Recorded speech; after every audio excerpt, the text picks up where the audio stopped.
எனக்கு ஒரு விஷயம் மட்டும் புரியவே மாட்டேங்குதுங்க. சீமான் செய்யற செயல் எல்லாமே சட்டத்தை மீறிய செயலா இருக்கு. ஆனா போலீஸ் கைது பண்ணவே மாட்டேங்குது. என்ன காரணம்னு நானும் 2 நாளா யோசிச்சு பாக்குறேன். இன்னைக்கு தான் எனக்கு பதில் கிடைச்சது. இவன் தொடர்ந்து எந்த விஷயம் பண்ணாலுமே அத்துமீறித்தான் பண்றான். அப்புறம் வாய்க்கு வந்ததெல்லாம் பேசுறது, எப்படியாவது என்ன கைது பண்ணுன்னு சொல்லிக்கிட்டே தான் இருக்கான். ஏன் இவன் இப்படி பேசிக்கிட்டே இருக்கான் அப்படின்னு யோசிச்சு பார்த்ததுக்கு அப்புறம் தான் ஒரு விஷயம் புரிய வருது. இவன் விஜயலட்சுமி கேஸ்ல எப்ப வேணாலும் கைதாகலாம். அதுக்கு முன்னாடியே நான் இந்த போராடினதுனாலதான் கைதானேன் அப்படின்னு ஒரு டிராமா உருவாக்கலாமல்ல.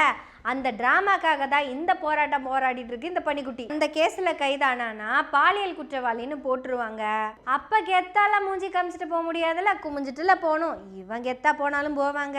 அதனால தான் என்ன பண்ணிக்கிட்டு இருக்கானா, எதையாவது பண்ணி அட்வான்ஸா வேற ஒரு கேஸ்ல உள்ள போயிட்டோம்னா ஜெயிலுக்குள்ள தானே கைது பண்ண போறாங்க. பெருசா ஒன்னும் தெரிய போறது இல்லையே.